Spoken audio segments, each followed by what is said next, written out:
Recording in progress. Hello, everybody, and welcome back to my podcast. This is Nutrition Made Simple: Macros, Food Tracking, and Portion Control. Today, I am going to be talking about a lot of things about nutrition that maybe you don't know, maybe you're overwhelmed or confused about, or even it's a little bit intimidating to you for tracking your macros.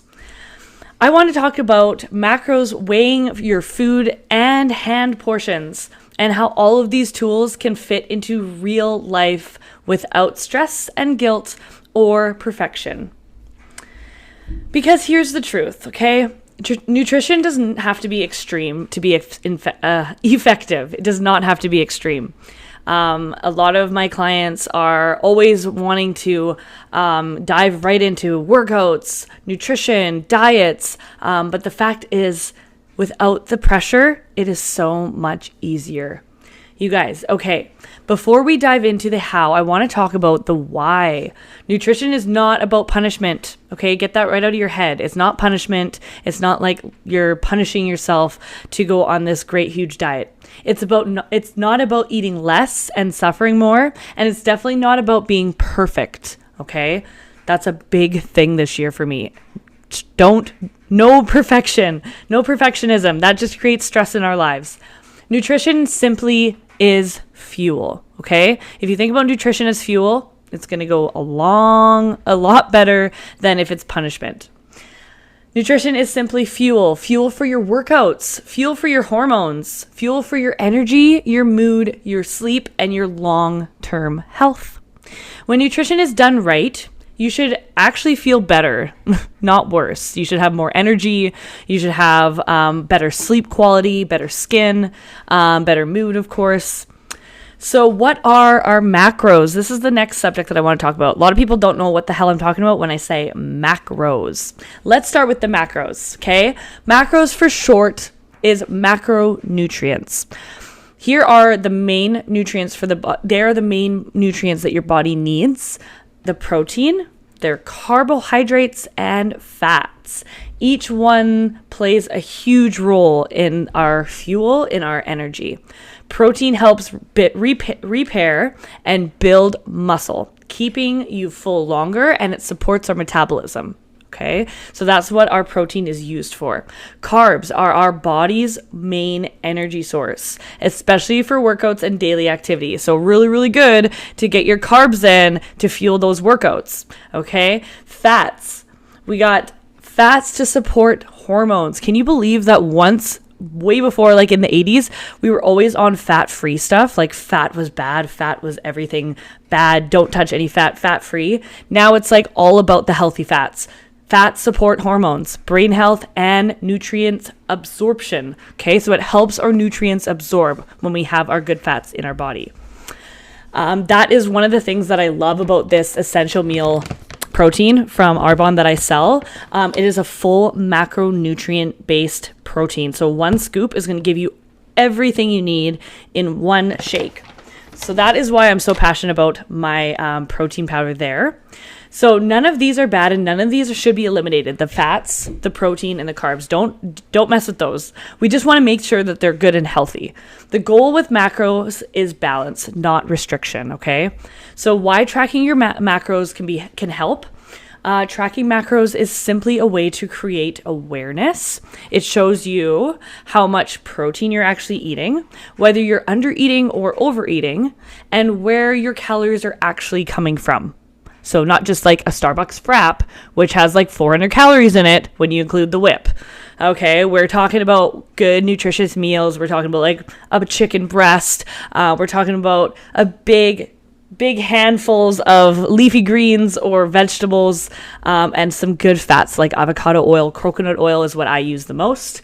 So for many people, tracking even temporarily can be super eye-opening, okay? So if you just track for a day, you're going to be surprised how much calories are coming from crap or from good food, okay? So you might realize you're not getting enough protein. That is a huge one that I always see with my clients. It's like they start tracking one day and they're like, whoa, I'm not getting enough protein at all, okay? Your portion sizes are much larger or much smaller than you thought of course, or you're skipping meals and then you're overeating later. So that's a classic one too, is where you're like, oh, I'm just going to starve myself all day, call it the fast, and then you're skipping all your meals until later that night. So just a reminder, just remember this: tracking is not a forever rule. Okay. It's a learning tool. I don't expect anyone to count their calories for life. Okay. I definitely don't. What I like to do personally is I like to weigh my food at the beginning of the week. So Monday, let's say, I weigh my food and I see all my portion sizes. I see what my hands fit. I usually have 4 to 5 handfuls of protein. So your palm size protein per day.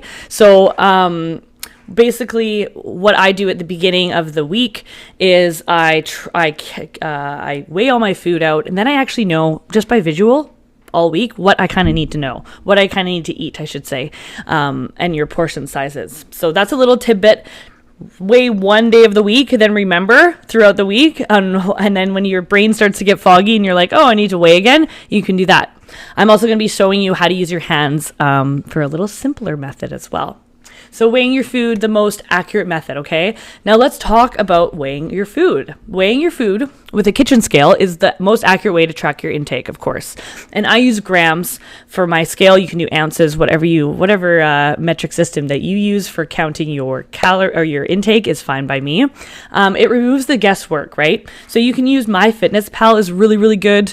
I think it's called Chronometer. I think that one's a really good one. And then one thing that I just discovered with a client is you can actually track your calories and your macros by sending in a picture to ChatGPT, okay?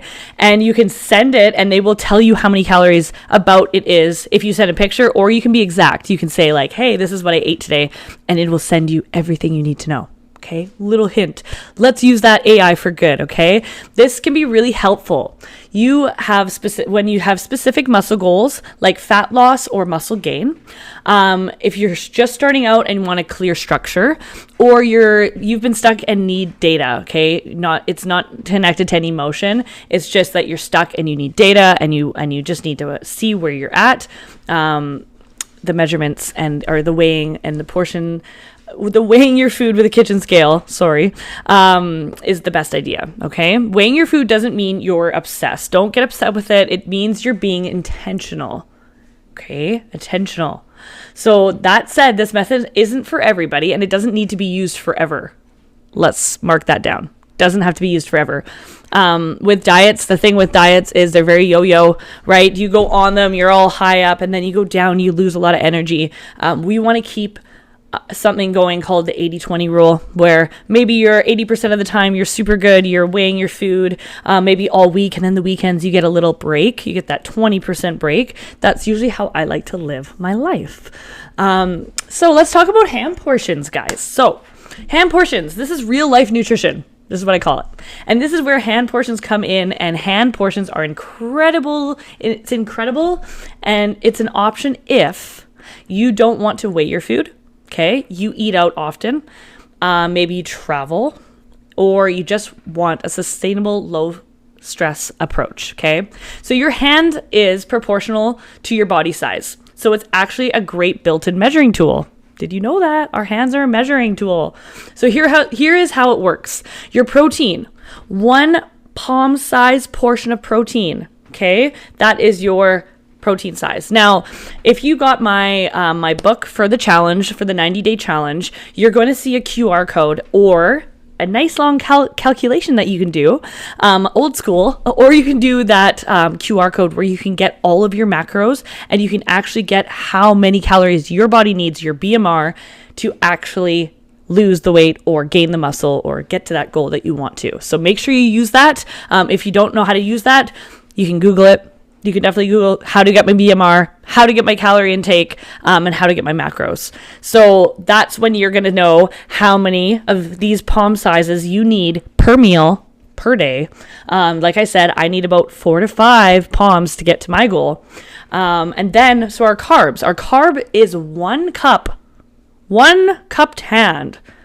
So think of some mashed potatoes Think of some carbs, think of some good greens, or some good beans, and some good carbs that you can fit into one hand, okay? Mashed potatoes is a great one. Fats, okay? 1 thumb of fat. So again, your macronutrient reading is everyone's different. So you're going to have your thumb is your fat. So you have 1 thumb of fat. I usually do 2 thumbs a meal. That's just for me personally. Your veggies is 1 fist. So you make 1 fist, and that's per meal, right? So not per meal. That's just the how it works. So your carbs or your protein, your carbs, 1 cupped hand, your fats, and your fist is your veggies, okay? So most meals should include about 1 to 2 palms of protein, okay? Most meals. 1 cupped hand of carbs, okay? 1 cupped hand. 1 thumb of fat, okay? 1 or 2 fists of vegetables. So this approach teaches you balance without numbers, and it works incredibly well when consistency is there. Okay, so which method is best? Honestly, so that is the big question. Which method should you use? The answer is the one you'll actually stick to. Nice. Some people love structure and data, and some people want freedom and simplicity. I'm kind of in the mix of both. When I need to be on track, I'm going to be weighing my food. When I want to just live my life and be healthy, I'm going to use my hand. Some people want that freedom, right? And some people want simple. And some people just use a mix of both, just like me. There's no right way, only the right way for you. So nutrition should support your life. It shouldn't control your life. Consistency over perfection. I want to leave you with this, okay? You do not need to eat perfectly to see results. You do not need to track forever, and you do not need to follow someone else's plan to be successful. What you do need is consistency, awareness on where your caloric intake even is. And if you've been in the measurement with me, you'll know exactly what it is. I've told you what your BMR is. And the kindness towards yourself, guys. Be kind to yourself. If you're starting this journey, or if you've been doing this journey for a long time, if you're trying to get to results and trying to get to goals, just be kind towards yourself first. Okay? Get the awareness, get the consistency, and we are flying to the top. So if you're eating balanced meals most of the time, fueling your workouts and showing up consistently, you are doing enough. Progress comes with repetition, not extremes, okay? Extremes lead to burnout, failure, overwhelm, stress, all that BS we don't like. So in closing today's podcast, I hope you guys liked this short podcast about nutrition. Thank you so much for listening today. If this episode helped you, share it with someone who needs to hear that nutrition doesn't have to be complicated at all. And remember, you don't need to be perfect. You just need to keep showing up. So I will see you next episode. Good luck with all of your nutrition goals.